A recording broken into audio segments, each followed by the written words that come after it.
Some children laugh loudly. Some children fight for attention. But Lila was the kind of child who disappeared in a room. Not because she wanted to, but because life had taught her to shrink. She was born into a home where hunger sat at the table before food did. Where her mother counted coins twice before buying salt.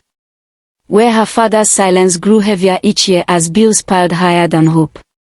Yet in that small house made of cracked mud walls and a roof that whispered when the wind passed, Lila carried something beautiful. Her hands. They were small, gentle, careful, and they could create magic. When other girls tied ordinary beads into simple strings, Lila saw colors differently. She saw dawn in pale pink glass. She saw sunset in burnt orange stones. She saw rivers in blue threads that shimmered under light. She didn't just make beads. She told stories with them. But stories do not fill empty stomachs. So when Lila turned 12, her parents made a decision that tasted like sacrifice. She was sent to live with her mother's older sister, Aunt Rhoda, in a bigger village where school was better and opportunities seemed closer. Study hard, her mother whispered the day she left. Make this suffering worth something. Aunt Rhoda's house was larger, brighter, stronger. But it did not feel warmer. I'm not raising you for free, Aunt Rhoda said the first evening, folding her arms. Remember who is paying your school fees? Lila nodded. She always nodded. In that house lived Amora, Aunt Rhoda's daughter. Amora was beautiful in a way people noticed immediately. She spoke confidently, walked proudly, laughed loudly. She had new dresses every Christmas and sandals that matched. At first, Amara treated Lila kindly. But kindness faded the day something small happened. One afternoon at school, Lila wore a pair of earrings she had made from broken seashells and tiny polished stones. Nothing expensive. Just beautiful. During class, their art teacher paused mid-sentence and walked toward her. Who made this? The teacher asked softly. Lila's fingers trembled. I did. The teacher smiled. You have rare hands. 3 simple words. Rare hands. Amora heard them. And something inside her tightened. It started small. Little comments. You think you're special because of beads. They're not even that nice. Then it became quieter, colder. If Lila left her bead box on the table, it would be moved. If she finished chores early to create something small, Aunt Rhoda would suddenly find more work for her. Be useful, she would say. Dreams don't cook soup. Lila began working only at night. When the house slept, she would light a tiny candle beside her bed and thread beads slowly, carefully, silently. The flame flickered. Her eyes burned from tiredness. But her heart felt alive. Beads were the only place she was not small. But Amora noticed everything. One evening, she stood by the doorway watching Lila thread a delicate waist bead pattern like a fading sunset. Amora's voice was soft. You really think someone will wear that? Lila smiled gently. Maybe. Amora stepped closer. I don't think so. And for the first time, there was no laughter in her tone. Only envy. And envy, when it grows quietly, can become something much worse. That night, as Lila lay down to sleep, she felt something unfamiliar. Not fear. Not sadness. But the feeling that someone was slowly trying to erase her. And she did not know how to stop it. Envy does not shout at first. It watches. It compares. It waits. Amora began to change in ways no one else noticed. When visitors praised her beauty, she smiled. When teachers called her smart, she glowed. But when anyone mentioned Lila's beads, even casually, her jaw tightened just slightly. It was always small things. One afternoon, Lila returned from school and found her bead thread tangled beyond repair. Another day, The tiny polished stones she had carefully saved were missing. Maybe you misplaced them, Amora would say with a shrug. Lila began hiding her materials beneath her mattress. But you cannot hide lights for long. One Sunday after church, a neighbor stopped Aunt Rhoda outside the compound. Your niece made those earrings, right? My sister in the next village is asking if she sells. Aunt Rhoda laughed dismissively. That child. It's just play. She should focus on her books. Lila stood a few steps behind them, holding a bucket of water. She felt her heart sink. Play. That word hurt more than insult. That night, she worked longer than usual. She created a necklace so delicate it looked like morning dew frozen on thread. Soft pink beads fading into pale gold. A small seashell resting at the center like a whisper. She didn't know why she made it. She just needed to prove to herself that her hands still mattered. Amora watched again from the doorway. Her voice was calm. Why do you try so hard? Lila paused. Because it makes me happy. Amora's eyes flickered. The next day at school, everything broke. During break time, Lila opened her bag to check on the necklace she had finished. It was gone. Her breath caught. She searched every pocket. Nothing. Then she heard laughter. Across the courtyard, a group of girls stood in a circle. In the middle of them Amora. And in Amora's hands.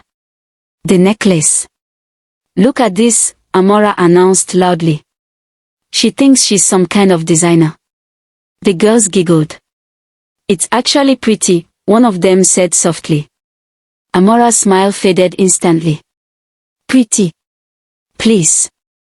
And before Lila could move, Amora pulled the thread. It snapped. Beads scattered across the dusty ground. Some rolled toward the drainage. Some cracked under shoes. Some disappeared forever. The laughter grew louder. Lila did not scream. She did not fight. She simply knelt down in the dirt and began picking up what she could. One bead at a time. Her hands trembled. Not from anger. But from something deeper. Humiliation has a quiet sound. It sounds like beads hitting concrete. When she returned home, Aunt Rhoda was already informed. Amora had cried first. She embarrassed me in school, she said tearfully. Everyone was laughing because of her silly beads. Aunt Rhoda did not ask questions. That evening, she took Lila's wooden bead box. You are here to study, she said firmly. No more of this. The box was placed on top of the highest cupboard. Out of reach. Out of sight. That night, Lila lay in bed staring at the ceiling. Her hands felt empty. And for the first time, she wondered if maybe they were not rare at all. Silence can be louder than insult. After that day, Lila stopped speaking unless spoken to. She went to school. She came home. She studied. She did everything right. But something inside her had gone quiet. Not dead. Just buried. The wooden bead box remained on top of the cupboard, untouched. Dust slowly settled over it like forgotten dreams. Amora noticed the change immediately. There was no more late-night threading. No more humming. No more tiny sparks of joy. And strangely, that unsettled her. She had wanted Lila to stop. She hadn't expected her to disappear. One evening, rain poured heavily over the compound. Thunder shook the zinc roof. Aunt Rhoda rushed outside to gather clothes from the line. Amora stayed in the sitting room scrolling through her phone. Lila sat by the window, watching the rain. Water dripped steadily from the roof edge into a small puddle. Drop after drop after drop. Steady. Persistent. Unapologetic. Something in that rhythm stirred her. She stood slowly. The house was quiet. Carefully, she dragged a small stool beneath the cupboard. She climbed up and reached for the wooden box. Her fingers brushed the lid. For a moment, she hesitated. Then she brought it down. The lock was stiff. She wiped off the dust and opened it gently. The beads were still there. Colorful. Bright. Waiting. They had not lost their shine. Only their voice. Lila sat back on the floor. The rain continued outside, like applause from the sky. Her hands moved automatically. Not fast. Not rushed. Just steady. Thread through bead. Pull. Secure. Thread through bead. Pull. Secure. She wasn't making something to prove a point. She wasn't making something to impress anyone. She was stitching herself back together. Behind her, Amora stood frozen in the doorway. She had come to the kitchen for water. But instead, she saw something she couldn't understand. Lila's face was calm. Not angry. Not resentful. Just peaceful. How can you still do that? Amora whispered before she could stop herself. Lila didn't look up. Because it's mine. 3 simple words. Because it's mine. Not the beads. Not the box. The gift. The joy. The calling. Amora felt something twist in her chest. For years, she had chased praise like oxygen. She compared, competed, performed. But this was different. No audience. No applause. No validation. Just quiet purpose. The next morning at school, something unexpected happened. Their art teacher entered class holding a flyer. There's a regional craft exhibition next month, she announced. Handmade work only. Anyone interested should submit samples. The class buzzed with excitement. Amora's heart raced. She glanced at Lila. Lila said nothing. But later that afternoon, she carefully wrapped a small rain-made necklace in soft paper. She wasn't sure if she would submit it. She wasn't even sure she was ready. But she knew one thing now. Her light had not gone out. It had only been tested. And tested light burns stronger. Courage does not always roar. Sometimes. It simply shows up. The day of submission arrived quietly. Students lined up at the front of the class, placing paintings, woven mats, clay pots, and sketches on the teacher's desk. Amora stood in line too.